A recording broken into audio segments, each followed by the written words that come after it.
Welcome everyone to the Avengenerds podcast, where we talk Marvel, DC, Star Wars, and more. I'm your host Torian. With me is my co-host Peyton. Yo. Today we'll be talking about Echo and the news of the week. There'll be time codes in the description or the show notes if you want to jump around. And with that, here's Peyton with the news. Ooh, we got some news this week. It's been kind of a crazy week. Oh yeah, so, I've seen. Yeah, let's get started.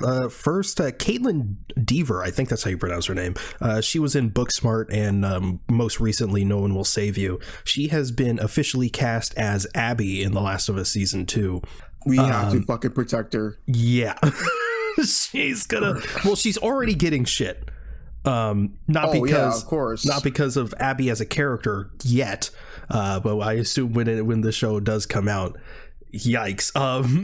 But a lot of people are giving her shit because Abby is as a character is very jacked, and Caitlin Dever is not, and a lot of people are like, Abby, it's her being like really buff is like integral to her character, and I agree, but like she can get jacked. Yeah, I feel this happens like every time. Like when Henry Cavill was cast as Superman, he was too skinny. like, and people were like, "Oh, he's too skinny. He'll never be." And now he's like the biggest man in the world. Same thing happened with Robert Pattinson. Like he even joked that he wasn't working out for Batman, which was an obvious joke, and then people got like super pissed. They can work out. David Cornsweat, people said was too skinny, and now he's jacked. Like this happens every time. They're just like, oh, Caitlin Dever's too skinny. I can't believe they cast a skinny girl. She'll get jacked, man. She'll get jacked. If the show comes out and she's not jacked, okay, fair complaint. Yeah. But as of right, there's no reason to complain right now. That's so stupid. And as far as like, oh well, you know, maybe it's like an unrealistic goal if she doesn't like have sort of that pill. Drugs exist. They all take them. Yeah. So it'll be fine. Basically, again, fair complaint if the show comes out and she's not jacked. But as of right now, shut up. But this is good casting, and yeah, we need to protect her at all costs because she needs to get like literally like several therapists and social media like account managers, because she cannot be on social media. The amount of mental fortitude she would need to exceed the gods. like Laura Bailey got death threats. So like, oh yeah, and dude. She's just the voice actress. I mean, she's the actress, but she's not like the face model. It's like, she is in for it. Isabella Marced, who is playing Hawkgirl in Superman Legacy, has been cast as Dina in The Last of Us Season 2. So yeah. Good stuff all around. Good casting all around. For sure. Moving on to Star Wars news, Ahsoka has been officially renewed for Season 2. That's very exciting. I wasn't sure. I've talked about it on the podcast before. I wasn't sure if it was going to lead directly into Dave Filoni's sort of what is it called? The Thrawn movie, basically. The Heir to the Empire. There it is. I wasn't sure if it was going to lead into that or if it was going to get a Season 2. And we're getting a Season 2, so that's really cool. And this is according to Daniel RPK. Disney is reportedly developing a what-if version of Star Wars. This could be good or bad. on like a pure conceptual level, I'm very excited because I think a lot of what-if scenarios in Star Wars can be very, very, very interesting, even more so than the MCU. So I'm very excited for that, but at the same time, we all know what the Star Wars fan base is like. And I can only imagine that, like, if one of the episodes is particularly good, people are going to be like, this should have been canon. Oh, why wasn't this? Oh, this would be so much better. And now there's already jokes like, oh, what if the sequels didn't happen? Okay, man, cool. We get it. Like, Jesus Christ. What if Disney didn't make Star Wars? Shut the fuck up. Like, god damn.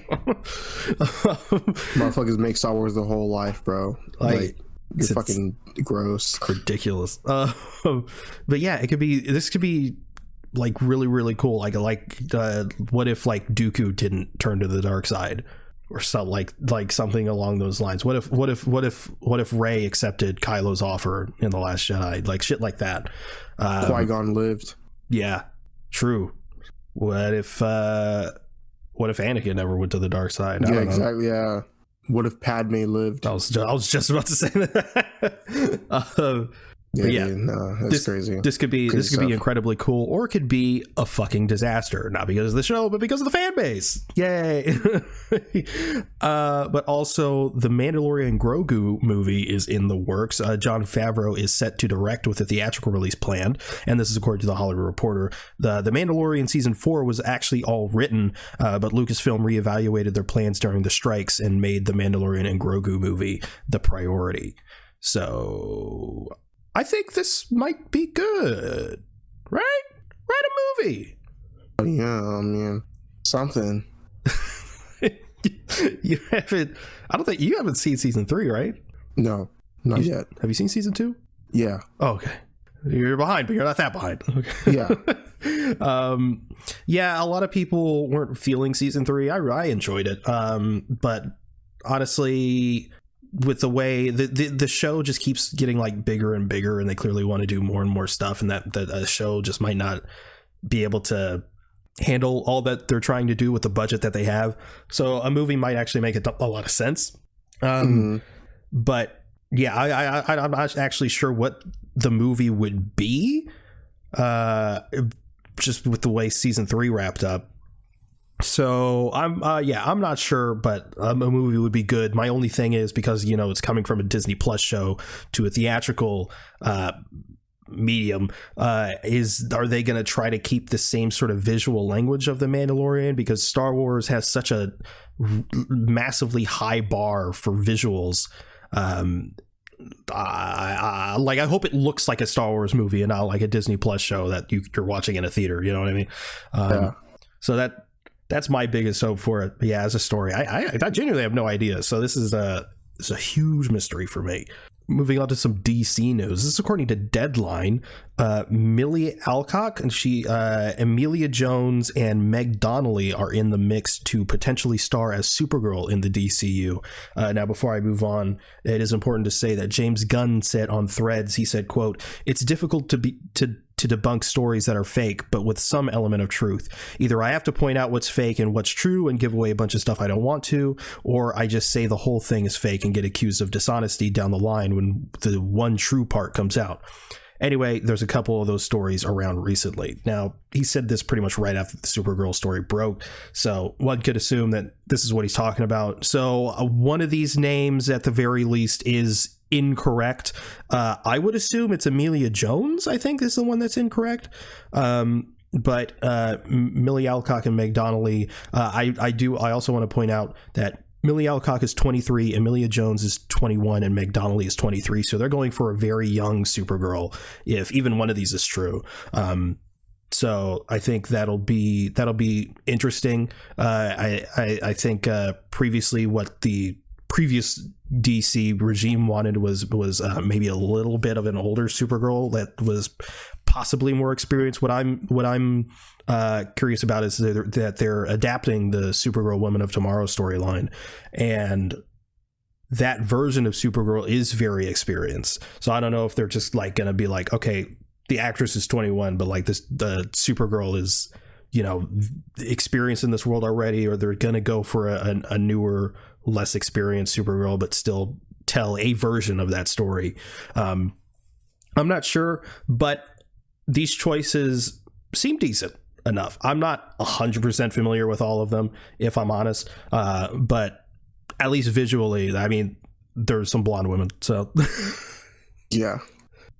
Moving on to some Marvel news. This is according to Jeff Snyder. Fantastic Four has been pushed back its filming start date to Q3 2024, and Pedro Pascal has dropped out of Zach Cregger's Weapons to clear his schedule. So when it was heavily rumored, almost basically confirmed, that Pedro Pascal was going to be Reed Richards in Fantastic Four, it was like, what time does this man have between he's doing Gladiator, he's doing The Last of Us season 2, The Mandalorian and Grogu now. It's like, where is the time that he's making to do Fantastic Four? So technically scheduling conflicts can still happen. I actually don't think the deal is fully done yet for him. But if he's dropped out of a certain film to clear his schedule for it, clearly he wants to do it, number one. And also Marvel Studios wants him as well if they're willing to push back the filming date just to accommodate Pedro Pascal. So they seem to really like him. Who doesn't? But like, I don't know if they I don't know, but it's really interesting that they want him so bad. I mean, obviously it's Pedro Pascal, so it's like he's a big name right now. I'm just curious if they're just like, oh, Pedro Pascal's a big name, let's get him, or they actually think he'll be good for the role. Mm-hmm. I don't know though. I guess we'll have to see. But this is also according to Jeff Snyder. Eldon Henson and Deborah Ann Wool will return as Foggy and Karen respectively for Daredevil Born Again. We won. Huge. Won, bro. Thank God. Apparently in the old version of the show, before the sort of reshuffling of everything that's going on, apparently they were going to get like killed off, or I think Karen was killed off screen and then Foggy was going to get like killed in the first episode. I believe that was the original plan. Obviously that's not happening anymore, or at least thank God. Some element of it. What I'd kind of like to see is I kind of want to see them get snapped. That'd be pretty cool. Because if just a small refresher, if anyone doesn't know, they are keeping some elements of the old show, and in fact, they're the episodes that are already filmed. They're also using some of that as well. And part of that, the old version of the show, was that Matt is part of a new firm. And I think again in the old show it was probably because, you know, Karen and Foggy were fucking offed, so he had to move on. But I think if I was doing it, I'd be like, okay, they got snapped, and we see an Echo, and we'll get to that. It's not a spoiler that he's that fight scene in the trailer, but that bit takes place during the blip, so I don't think it would be too far-fetched to be like, okay, well, Karen and Foggy were blipped.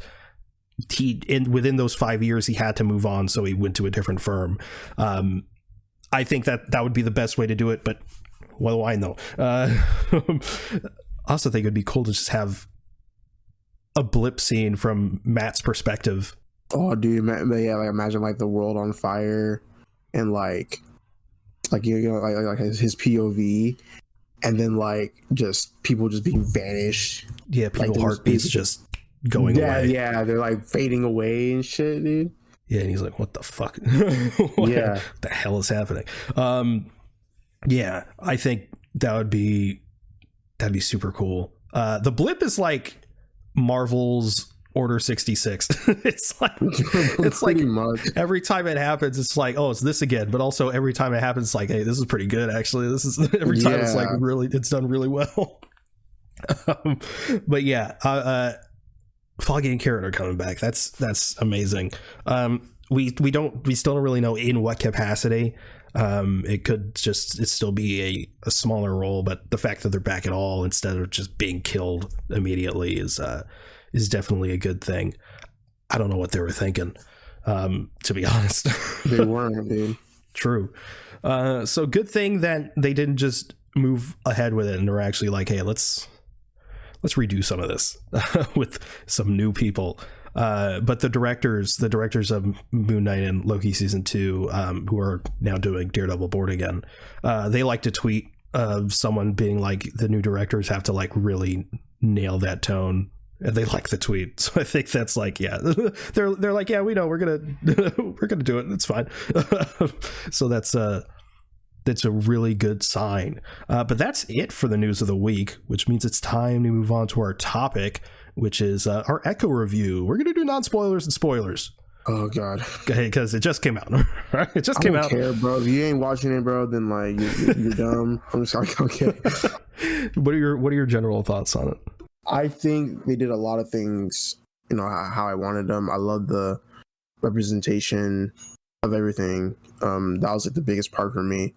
I really love how like strained, like how like the relationships are strained with Maya and her family, and even like with Fisk. I think that was like a really cool thing that they did.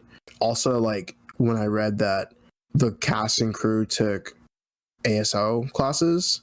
I think that was like that's so cool. There's a lot of cool things that happened like offset that I just really, that when watching the show, looking back on it, it just makes the show like even cooler.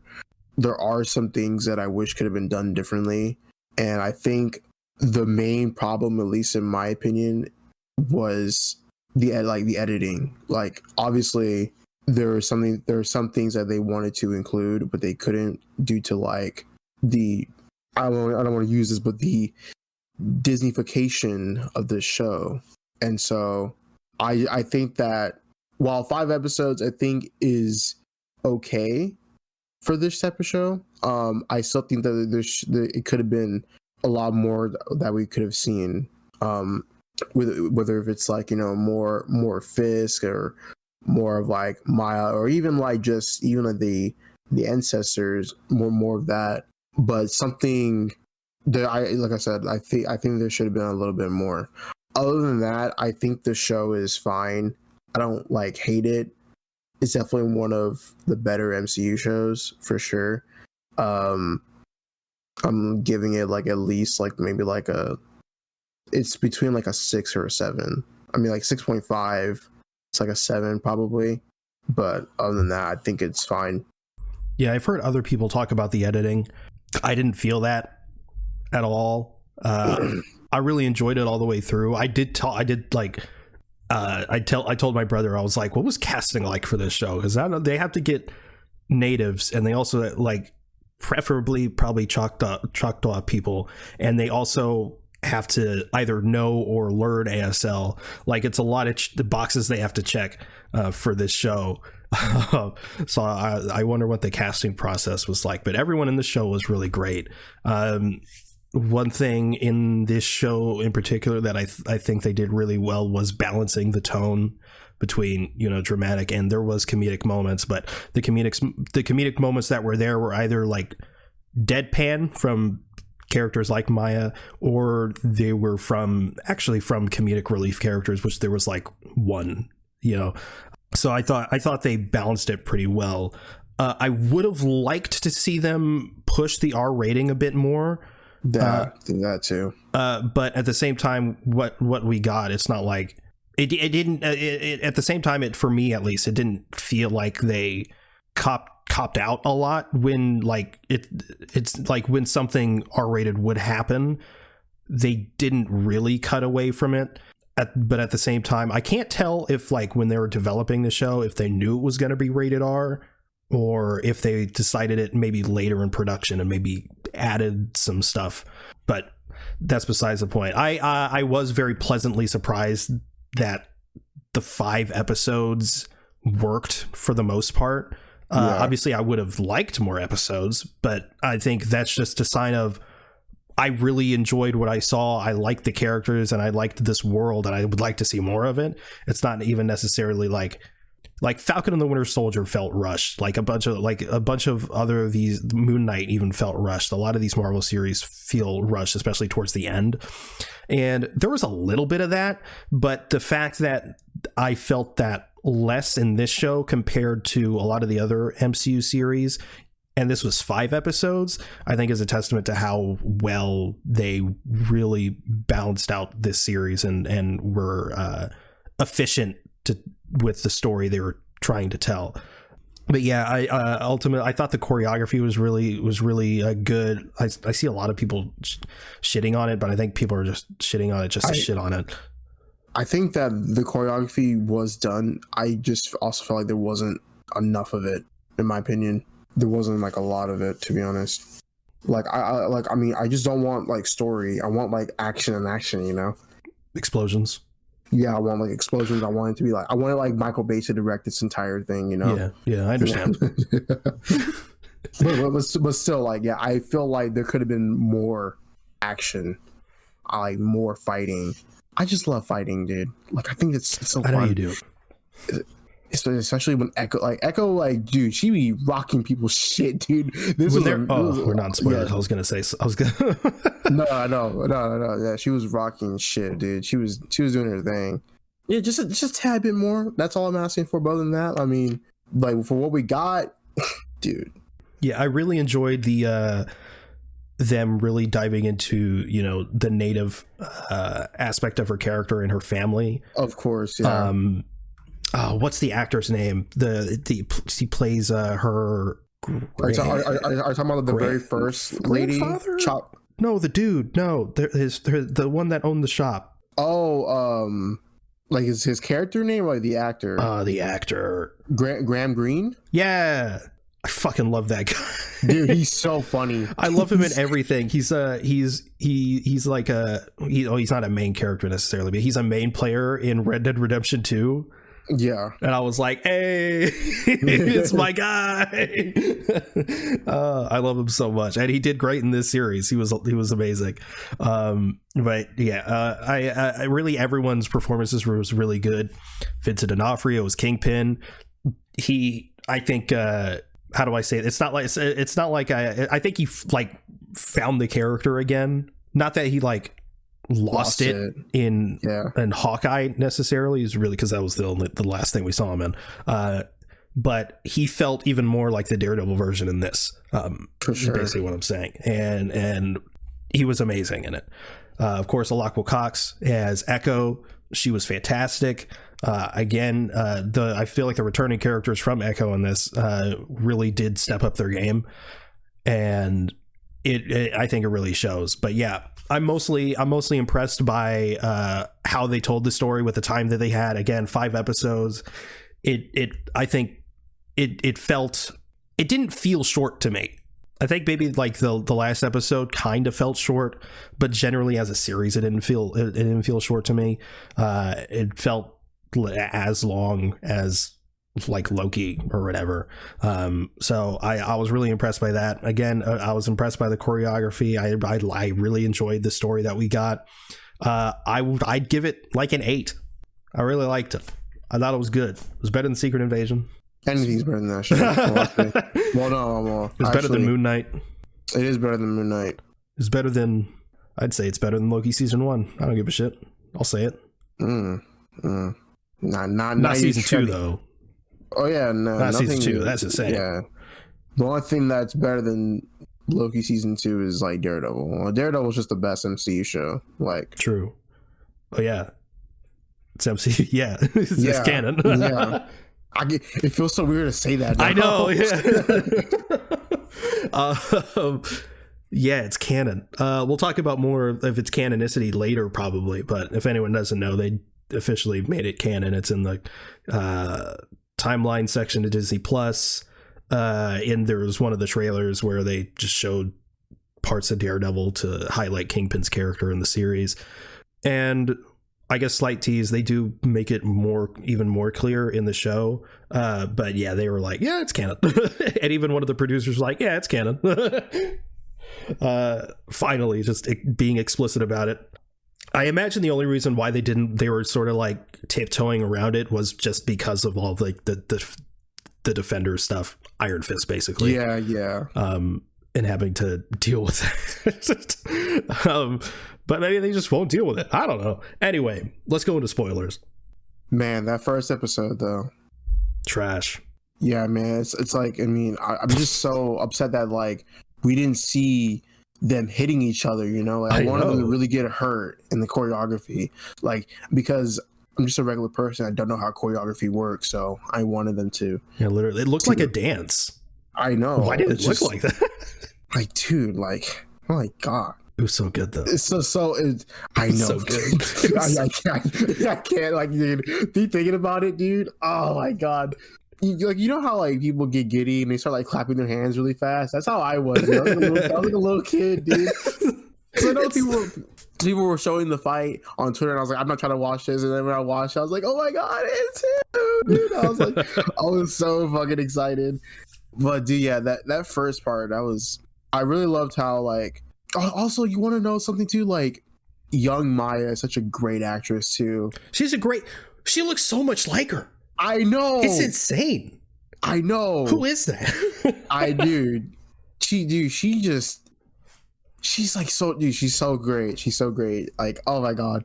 But I love like just the scenes of young Maya and Fisk and those were like really like heartwarming moments. And I'm glad that we got to see more of that. I mean, I knew we were, but it's always nice. The little Echo is played by Alaqua Cox's cousin. That makes a lot of sense. Makes a lot of sense. Yeah. For sure. Okay, yeah. Makes a lot of sense. But yeah, of course, you know, the Daredevil fight was awesome. It was so good. It was amazing. The part where he jumped through the shelf thing was sick. And then the part where he like falls and then immediately springs back up. Oh my God. Dude. And then, oh my God, that was so. God, I'm gonna rewatch that shit. Fisk was like, none of my men have been able to hold their own before. Yeah, exceeded my expectations, Maya. And which, again, like I said earlier in the podcast, that bit takes place during the blip, which I was under the impression that Fisk was blipped. Or that was my assumption, at least. That was like my headcanon. They never explicitly say until now, because like in Hawkeye, he had sort of like lost his empire essentially, and he was like, oh, I still gotta let people know that this is my city or whatever. And I was like, oh, so he was like blipped and he like lost like there's like a power vacuum and that got sucked up. But I guess not. I guess it's just like I don't know, season 3 Daredevil. He's still like he lost a bit of his oomph to people, I guess. I don't know. That now that's my assumption for this. So because he wasn't blipped clearly, neither was Matthew Murdock. But fuck, man, that fight was so good. That whole sequence was good. That whole fight scene. There was a little bit of like a one shot bit there where we were following Maya. That was really good. Yeah, it was a really solid first episode. You know, I love how it was like a Kingpin thanks you for your service, and then the guy just gets shot in the neck. Yeah. there was a lot of Kingpin stuff, not like from Vincent D'Onofrio, that really felt like, how do I say this without sounding belittling, but like cartoon Kingpin, where it's like his goons are like, yeah, the henchmen, and like you feel like his presence through there in like some sort of like funny way. Yeah, like or like at the end, like they were all in like a van, like his goons and whatever. It's like it felt like it was like almost like it was just like a start of a video game fight or whatever. Like all these goons are coming out as a big fight. Obviously that didn't happen. Probably a good thing. But that's what it felt like in a good way. It's not a roast. Oh yeah. Also, we got some a little bit of like a backstory to like the ancestors. That was pretty cool. Yeah, I assume that has cultural there's some cultural like, accuracy. Is that I would assume so, like, you know, like especially like with the one of like the like police, like the one ancestor that was like she wanted to be like a police chief, or she wanted to be part of the force. Oh yeah, that's definitely like has like some historical accuracy, you know, given that time of, you know, the colonization of like the land and everything. And they had to, you know, that to be like protectors of the tribes and stuff. I think that was like one of my favorites, because I also shot like in this like silent film like style, you know. And it was really cool. What I was referring to earlier, one of the fight scenes, I loved how like she was using her prosthetic leg and just was fucking slicing motherfuckers. Oh yeah, dude. Yeah, dude, that prosthetic leg is strong as shit. I would not want to deal with that. Yeah, hell no. That is not happening. like just a swift kick to the nuts is enough to like kill a man with that thing. Yeah, you're done. You're out. Like that's insane. So apparently something that was cut from the show was that like, because like her power like comes through and you see the little like swirl in her hand and stuff. Apparently like in the finale she was supposed to get like more like tribal like tattoos that was gonna sort of show off the powers that she had, but I guess they either cut that or maybe the tattoos were gonna be like done in CG or something, and they just decided not to do that. I don't know, but apparently that was I feel like more people would have been mad about that. They're already mad about her getting like some sort of like, or having some sort of like energy based powers. Are those like comic purists or just people? Because for anyone that doesn't know, in the comics she has, is it a power or is it just something that she can do? Well, like I'm unsure about that, but I know like she has like it's like kind of like a Phoenix Force type of thing. In the comics, she's like Taskmaster. She can copy people. Yeah, she has like photographic like techniques and stuff. But like I said, I don't know like the true extent of Echo that much, just because I haven't gotten through with like my Daredevil comics. But because I know she makes an appearance, I think Daredevil issue 9 of some sorts. But yeah, people were upset that like she has like, you know, powers of some sorts, and people were like, yeah, like now she's just like a generic superhero. Like I wish she was like street tier. And I'm like, who says she still can't be street tier? Iron Fist is street tier. What? Yeah, and like obviously like Spider-Man is street tier. What? it's like they feel like she's gonna use us all the time, but like we don't even see her use it all the time. Like it was just kind of like a plot device of sorts. She has a healing thing. I assume that has limits. Yeah.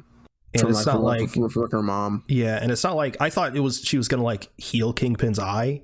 Seems like that didn't happen. No. Although I am a little bit confused because in set photos for Born Again, he does not have a scar. So who knows? Daredevil Born Again is also going to be taking place during the blip too. So it's not. It is. It is. But I was literally on set. I mean, some of it I imagine will be. Yeah, and that's why. But I'm pretty sure I saw a set photo of him where he's. Oh yeah, we're in spoilers. He's running for mayor, so he has like an American flag pinned on him, and he doesn't have a scar. Well, basically, shut the fuck up. Whenever I was on set, you know, okay. But man, dude, I don't think dude, you want to know like one of the best parts about the show? What? Biscuits. Oh yeah, the cousin, dude. The comic relief I was referring to. He was so funny. Like I don't know, like he just be a fun guy to hang around. He's just wanted to sell his PlayStation 4. I know. He's trying to fix the grandma's truck. $100, not a bad deal. Yeah, really, that's a really good deal. I know we're kind of going all over the place, but there's just some. I don't know. This show is just cool. I think it's fun. It's a fun show. Cool. I liked her real uncle, the one that worked at the skating place that also worked for Fisk for his like train shit. I don't know. I liked him a lot. Shipping crate. Yeah, he's really cool. He was in Jessica Jones. He's in Twilight.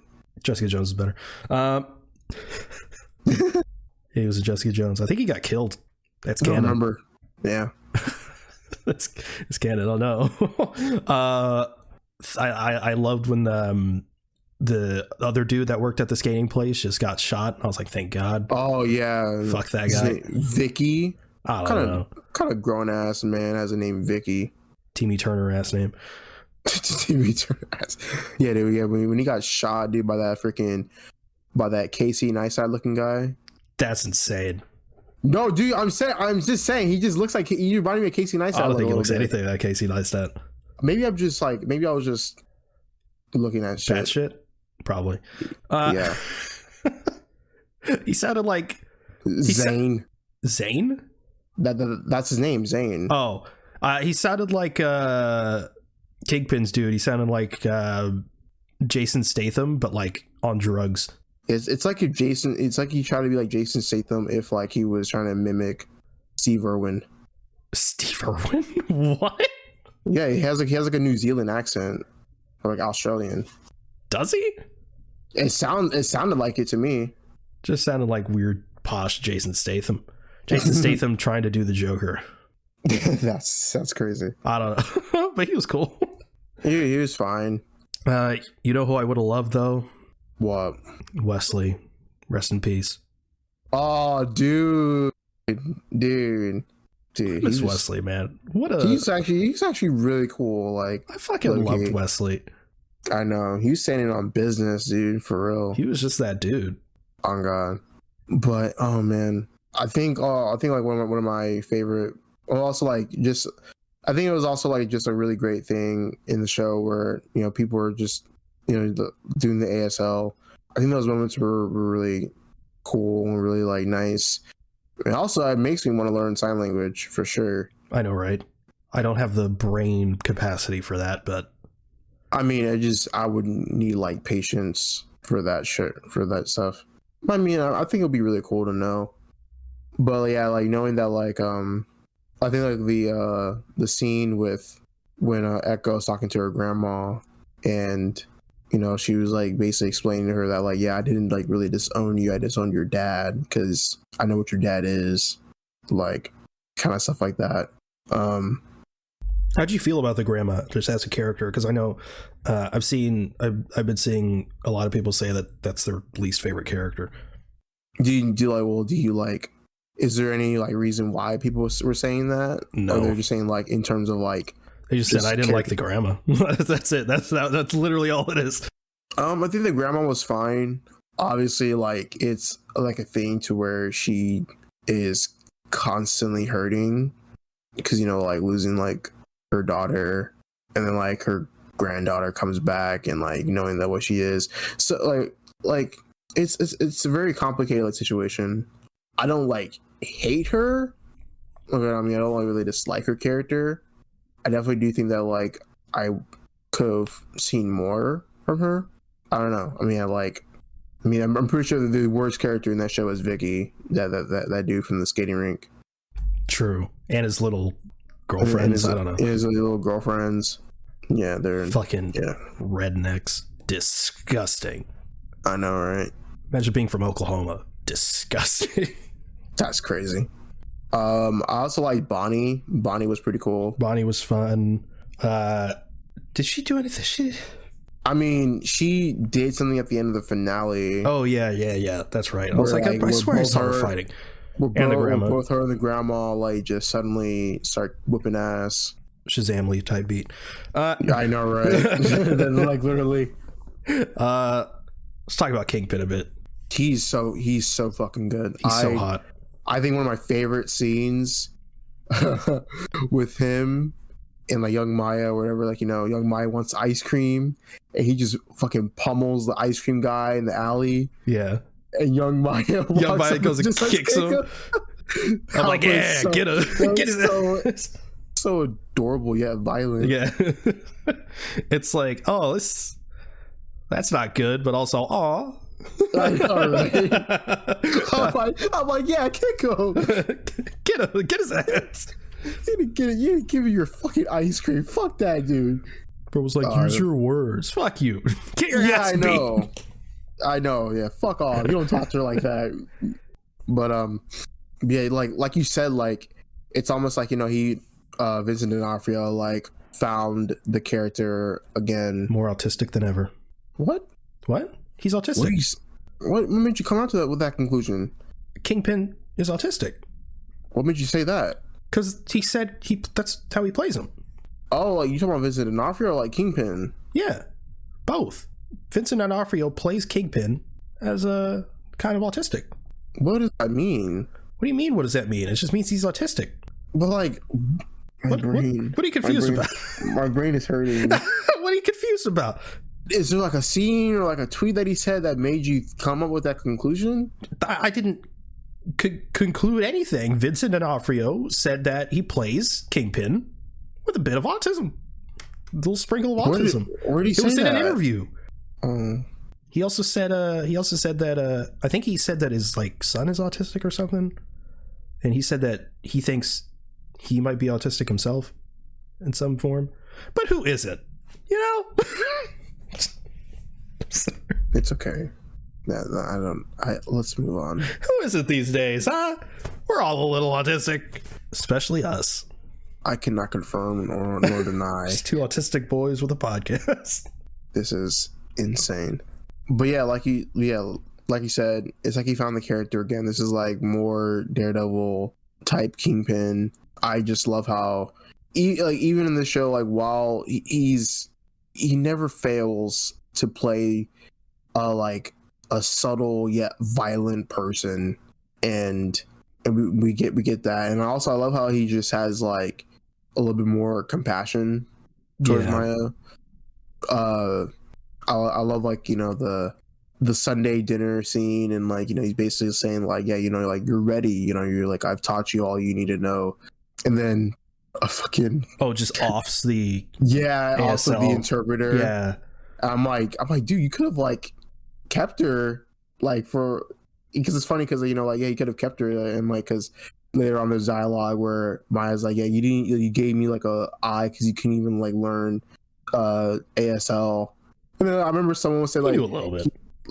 Well, I know like he didn't fully like know, but yeah, it. he did, yeah. But it was funny because like someone was saying how like dude knows like Japanese and like Mandarin, but doesn't even know like yeah, I saw that, like ASL.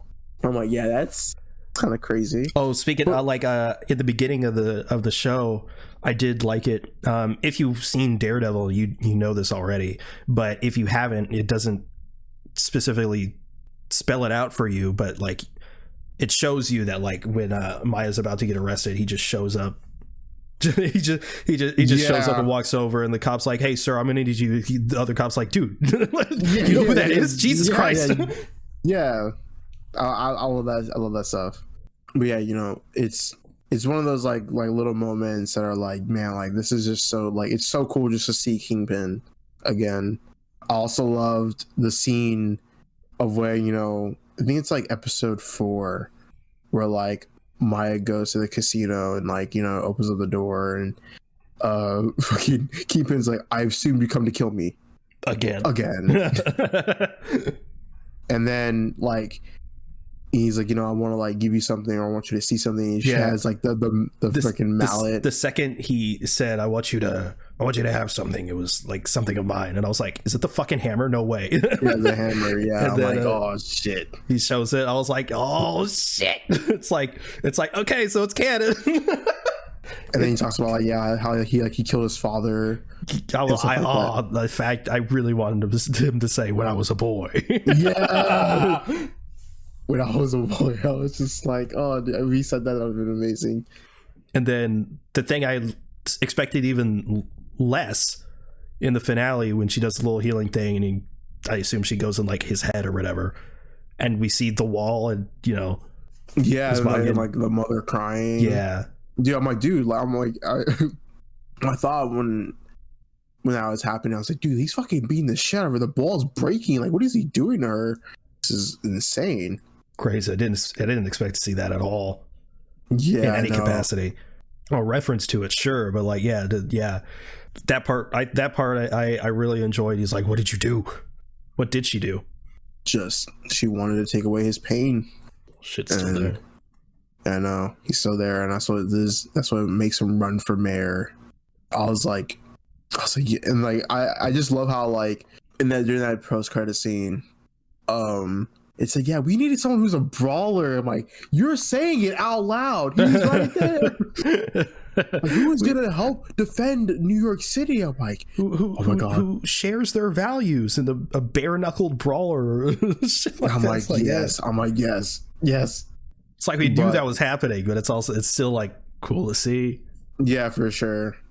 Vincent D'Onofrio is so good. Someone give him like a medal. He's just amazing. And I'm happy. It's always nice when you get an actor who clearly loves playing the character that they do. Mm-hmm.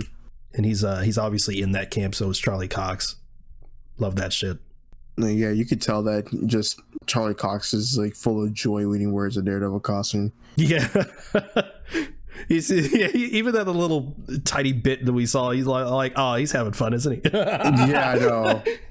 He's like smiling as he's delivering the lines a little bit. Man, just felt glad to be home. Yeah. I am happy that because obviously she is very integral with Kingpin. I am happy that she didn't feel overshadowed in her own show. Yeah, I like that too. Like it's like, the focus was still about her and just navigating through like different avenues of like, you know, her life, and like, you know, like through pain and like everything else like that. I also love the little moments of Echo and Scully. Those were really nice. Like, even when it's like, you know, she gets the prosthetic leg like damage from like her little heist, and then she's like, oh yeah, I need a new prosthetic leg. He's like, well, I mean, it's gonna take time, but I can figure out something. I love him so much. So it's so heartwarming. But yeah, good show in my opinion. It's good for sure. Different scales. We have different scales. Yeah, you love it as much more as I do. Maybe we like it the same, and I don't know. We don't like it the same. You don't know that. Like I said, I give it a 6.5 to a 7. I know, and I'm just saying, what if your 6 is my 8 and my 8 is your 6? Because I'm very loose with my 10s and shit.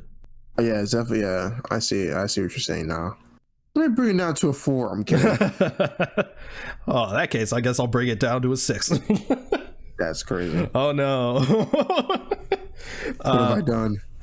Yeah, I really enjoyed it. I think it's another good showing from Marvel. What's next for Marvel? Deadpool? I don't know. Yeah, Deadpool. I think it's coming out like in July. I think. Yeah. Supposedly getting a trailer next month. I wonder what the trailer is going to be. I just want to see Wolverine in his mask. I want to see him. I want to hear him say, "It's Wolverine time," and for him to get his claws out and stab Deadpool. You think they're going to release a Red Band trailer at the same time? They probably are. Who am I kidding? They need to. Definitely. Anyway, you have anything else to add? About Echo? Yeah. Nah. It's probably going to be a thing. I'm definitely going to end the podcast, and I'm just going to immediately think of something. I'll be like, God damn it. I know, Didn't talk about this thing. Anyway, yeah. So, did you watch anything this week? Yes. Where did I leave off on? When did we last do our podcast? Oh, jeez. Hold on, wait. Just don't do anything yet. It's okay. Gotta go to Spotify, as it takes 9 years to load up. Spotify. Yes, sir. Let's see. Did you talk about Poor Things? Maybe wait, no, I don't think you did. So last, or did you talk about The Equalizer? I did talk about Equalizer, the first one, because I watched it on the 7th. So yeah, basically what I watched this week is I watched Poor Things. It has Emma Stone, Willem Dafoe, Mark Ruffalo. That movie it's insane. It's insane. I really want to see it. It's almost like if Wes Anderson made like kind of like a philosophical like a philosophical movie of some sorts. Saying his movies are philosophical? What are you saying? Well, no, I'm saying is that like the set design and how like I know what you're saying. I do get a little bit of a Wes Anderson vibe from that. Yeah. It's at least like, the trailer. I don't know. I haven't seen it. The set design and like how it's like shot. It's like Wes Anderson, steampunk, dystopian, like Victorian era, like type of stuff. It's really like cool. I really like it.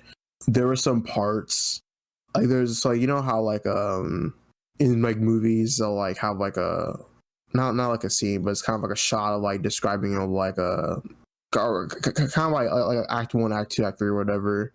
Basically whenever they're discussing like the locations of where they're at, it was kind of like this like this really weird like black and white. I kind of reminded me of like Ocean Man a little bit, that style. Ocean Man. Yeah, I'm really bad at trying to discuss like styles, but the style is all there. It's really cool. But pretty much to keep it like long story short, Emma Stone's character is somebody who like after being experimented on searches for like freedom and discovery with a lawyer who's played by Mark Ruffalo, and she understands like she slowly starts to understand how the world is like and how she wants to kind of like be integral to herself. She wants to like, it's about like, it has like these themes of like, of course, discovery, like life and stuff like that. It's really cool. Like I liked it. Lots of sex scenes with Emma Stone. Yeah. There was something. I feel like Emma Stone's getting in her sex scene era. A lot of actors are getting to the sex scene era. Well, what's up with that?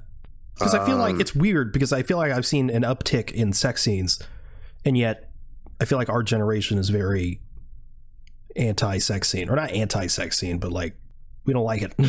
It's not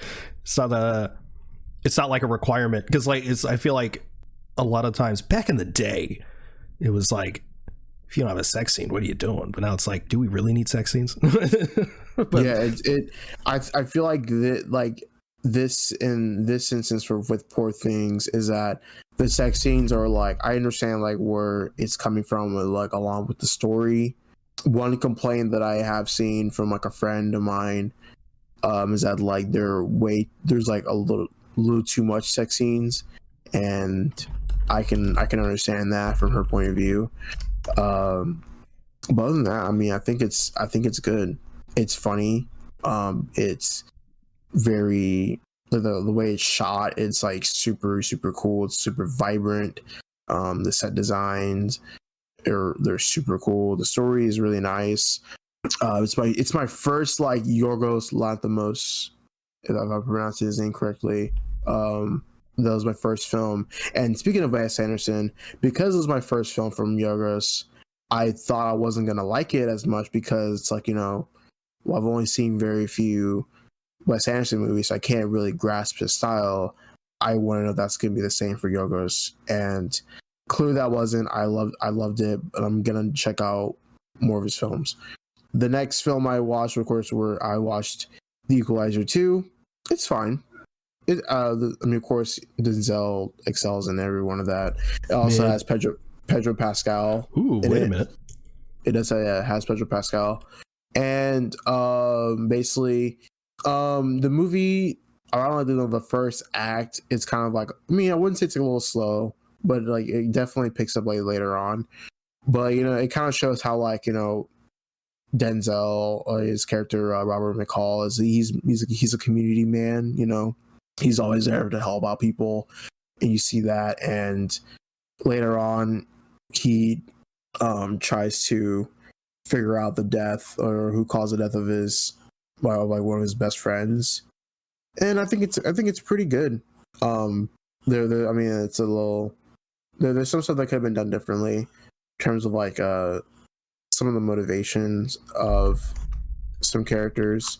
But other than that, I mean, I think it's good. And then I watched The Equalizer 3 last night. That's so good. It's funny because like this one's like shorter than the other ones, because I think because this one's like an hour 49 minutes. Mm-hmm.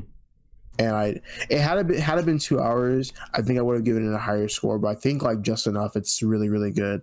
It's more like, I would say like cinematic, because I think it's like of all the colors too. The colors are like are way more darker than the previous movies. But Denzel, he's in Italy trying to find out like who's selling like drugs and stuff, right? But of course, like, spoiler alert, he gets shot, and of course, it's a thing to where like, I did see that bit. My dad was watching it. He of course, it's also like a thing where, I mean, it's not like said, but it's implied, he's getting older, so like his body is like, hey, he has to like heal, and he has to take things slow, but also he has to keep the town safe from like the mafia, pretty much. And like I said, it's a thing to where Denzel's character, he is someone who's like for the community in that, and like he always tries to help out. So it's glad that like I mean, it's really cool that they're still keeping that part integral to Denzel's character. It also has Dakota Fanning in it, who is a nice protagonist. Yeah, she's pretty much like a protagonist. Oh, what? Protagonist. It's the like hell are you saying? It's protagonist. It's like a second person to the protagonist. Okay. So the second protagonist. Yeah, the second main character. They call it like a protagonist. Could have just said that. Fucking film loser. God damn. Film loser. Shit's a fuck, dude. You don't know that shit in fucking English? No, bro. You think I'm paying attention to school? I'm done. I'm out. Probably why you fucking failed a couple classes, bro. I didn't fail anything. The lowest grade I got was a D. Guess what? That's passing. I don't know about that one. I think you may need to get that fucking degree revoked, surprisingly, buddy. It wasn't in Spanish. I don't know how that. I don't know how I passed Spanish. Oh yeah. It amazes me because you don't know English. You don't know protagonist, bro. Exactly. I'm just kidding. But yeah, basically the movies are great. The movie's great. That's it. Oh yeah. Well, obviously Echo. That was it. But No offense to Denzel, but those movies look so fucking boring to me. They look boring. They look so boring. Old guy shoots some people. Okay. Old guy shoots it. Same thing with Taken. I couldn't give a shit. I mean, I think you should watch them. At least watch the first one. Nah, bro. I saw enough when I saw that little bit of him getting shot in 3. My dad went, "Oh, is this the last Equalizer?" And I was like, "Yeah, probably." Denzel's like 87. Bro's a fucking D1 hater, bro. It's true, I am. Such an L. I watched. Usually, I don't talk about YouTube videos I watch, but I watched the movie Rabbit Hole's video. No CGI is really just invisible CGI. And for people like us, you saw that? No, I mean I've seen like the title of that video. I've seen people talk about it. Yes. It kept getting recommended to me, and I was like, I'm going to see that. So I put it on my watch later. And for us, it's a bunch of stuff that we kind of already know. But it's nice to see someone with actual experience and credibility be like, hey, the whole like no CGI thing is bullshit. like specifically in the first video, at least it's a 4-part series. It's still coming out. Only 2 videos right now. But in the first episode, he mostly focuses on Top Gun Maverick, because the whole marketing push for that movie was like, oh, it's all real, no CGI. We flew the planes for real. Everything's real. It's mostly CG. Like most of the movie is CGI. It's like, and it's just like how it's like really annoying because CGI is such like a bad word now. When without it, we wouldn't get half of the incredible movies that we'd get today. Like, and again, something that we know a lot of times the best CGI is practical mixed with CGI. But just having it like, oh, it's all practical, it's always bullshit. Like, yeah, especially nowadays, like Ridley Scott, he I think it was in the second video he pointed it out, how like Ridley Scott, like for Napoleon, it was like, oh, we did like all of this for real or whatever, which again wasn't true. But then he brought a like an interview from like years ago. I don't remember what he was talking about. Maybe The Martian or something like that. I don't remember. But he was basically talking about like how like CGI is like integral to the process, and because of, I don't even know, the way people perceive CGI has shifted so much that studios feel the need to discredit CGI, and like you're probably like telling these directors like, hey, can we not like mention CGI, because again, it's such a bad word now, which it shouldn't be. CGI can enhance a lot. That's not to say it's all good, obviously, but it's not. And a lot of times when it's there, you don't even notice it. Like it's like, I mean, literally, that's what no CGI is really just invisible CGI. That's the point of the video, because a lot of times CGI is so good, you just assume it's real. And yeah, it's just it's a really good video, really well done, and I recommend anyone watch it that may be fucking delusional. And I also this week finished Avatar: The Last Airbender. Hip hip. Yes, sir. You gave it a lower score. Yeah, you're on crack. Look, I thought it was really good. Would I say it's like one of the best animated shows of all time? I mean, no. Yes, it is. Yes, it is. No. Yes, it is. But clearly, it's very good. It is incredible, actually. Regular show clears. Adventure Time clears. Fuck no. Teen Titans clears. That's debatable. But it's good. It's good stuff. Gravity Falls clears. Yeah, I'll take that. But yeah, the shit's good, dude. It's good. Hashtag justice for Katara on the internet, because my God, Jesus Christ, there's so much unnecessary hate. How do you feel about Zutara? Hell no. Yeah, thank God you have a brain. Hell no. I like it's weird because I see where they're coming from, because there was a bit there in that final season where it felt like they were forcing them together a lot. Mm-hmm. And I was like, But clearly it's just because like she's clearly the one that's most mad at him and needs more time with him to, you know, forgive the man. Yeah. But yeah, hell no. If anything, if I was gonna ship anyone other than Aang and Katara, I guess would be Aang and Toph. Yeah, I can see that too. I like them. She's a great character, Toph. How you feel about Tofka? Huh? Oh, hell Toph no. and Sokka. Yeah, people have been. Hell no. Yeah, I've seen that before a couple of times. And I'm like, dude, y'all trying to get this man locked up, bro. I'm sure there's every combination of everything. Yeah. There's also Zhang. Zhang. Of course, Zuko and Aang. Oh, and I'm like, yeah. I'm like, dude, let's not Zuko do that, and Azula. Yeah, Zula. Jesus. Oh no, she really lost it towards the end there, didn't she? Dude, no, dude, Holy she starts tweaking out, bro. Just turned into the Joker there for a bit. Yeah, no. So like, you know, at the end where Zuko was like, he's talking to like Ozai, and he like wants like to find his mother. Oh yeah, that was supposed to be like, there was supposed to be a season 4 of Avatar. Oh, but it never happened. So, and then I hate to say it, was like it canceled or it just never happened. Like they just decided not to go through with it. So like, I mean, you're probably not gonna do this, but like where they find Zuko's mother, that's all like in like books. Oh, it's in books. Mm-hmm.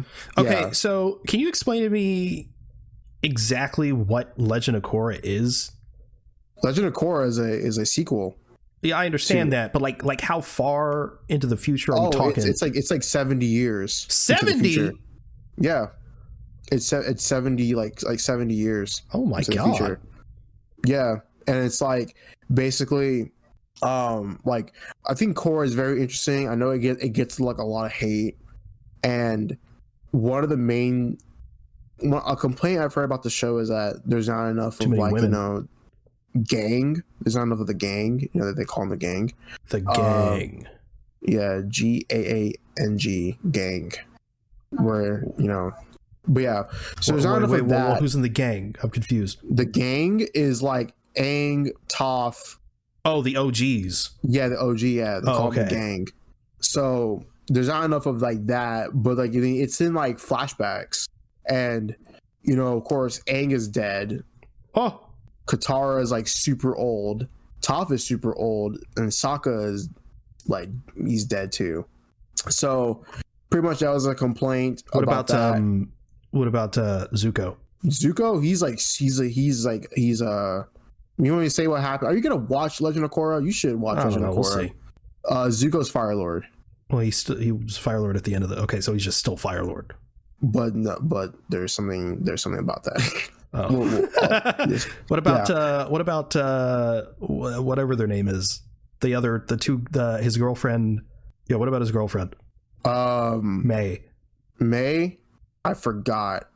But I think they broke up or something. What about Ty Lee? I don't remember. I don't remember Ty Lee being in there. All right. So yeah, basically also a thing of like Legend of Korra is that like Legend of Korra, the villains are like pretty well, actually the villains are actually like they're actually kind of cool. Like of course Amon, which is in season 1, played by Steve Bloom, he's pretty cool. The second antagonist in season 2 is pretty bad, but season 3 is probably like the best season of Legend of Korra. Like it's like literally like it's so good. Like the villains are like really, really compelling, and the combat is like insane. Especially Tenzin, played by J.K. Simmons. He's fucking great. He's great in that. I wanted more in Avatar. I wanted more Mark Hamill. Oh yeah, no, yeah. Not even because it's like, oh, it's Mark Hamill, but like he's supposed to be like the big. He's the dude, but I feel like we don't really see him do anything. Yeah, like I feel like the bigger threat was the dude with the third eye.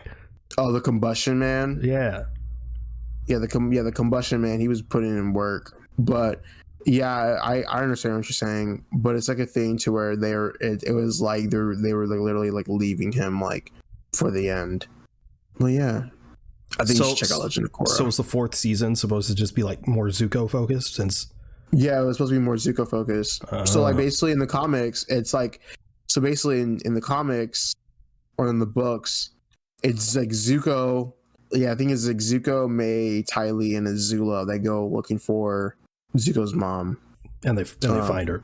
Yeah, they find her, and she's dead. And if I remember correctly, I don't remember. Like I want to say that she doesn't even like remember them or something like that, or I don't remember. I haven't read them in a long time, but of course Azula being Azula, she tries to betray him or whatever, blah blah blah, whatever. But yeah, it's in books, and they're in like they're in Barnes and Noble, and I was gonna buy them. Barnes and Nobles. Yeah, Barnes and Nobles. Like I think they're like I think they're like extremely long books, and they're like $30 or something like that. But yeah. Are they in? Is it more like is it like a graphic novel, or is it like? Yeah, it's like a graphic novel. Okay. It's not like a novelization or anything. Yeah. I will. So if you ever want to check those out, you can. If you ever want to check those out, they're like online or whatever. You can just like read up about it.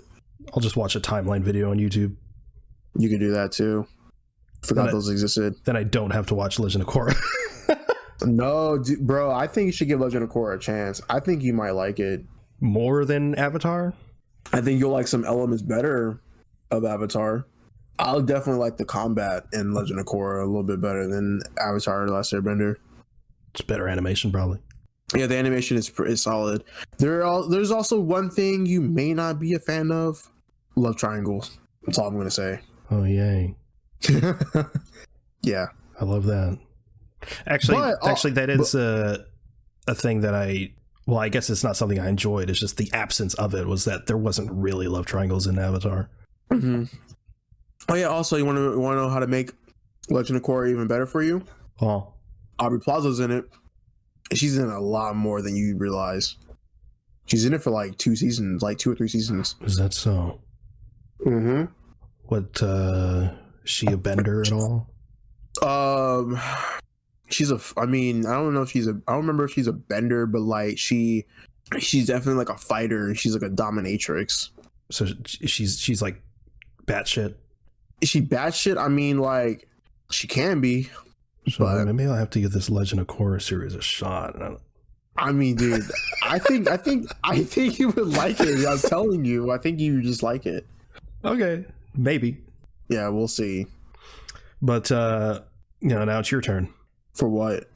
I mean, I'm pretty sure we said it on this podcast. So I mean, it's recorded. Parks and Rec. You have Parks and Rec, yes. Contractual obligation. Yes, I will watch Parks and Rec. I am logged into your Peacock account, and I will watch it. All right. Done deal. And then you'll come back on this podcast and we'll talk about it. Yes, sir. All right. Is that the show? That is the show. All right. Well, thank you everyone for listening to the Avengenerds podcast. If you want to follow us, we're at Avengenerds on Twitter. That's AVENGE Nerds. All one word. If you want to follow either one of us, you can reach me at @itzenith_ on Twitter. Where can they reach you? At Torn on Instagram. Awesome. We also have a Discord if you'd like to join the conversation there. This will be linked in the show notes. You can also check out our link tree for any additional links you may be interested in. You can also review the show on Apple Podcasts. If you leave 5 stars in a review, it would really help us out. Thanks again for listening to the Avengenerds podcast. We'll see you next week. Later.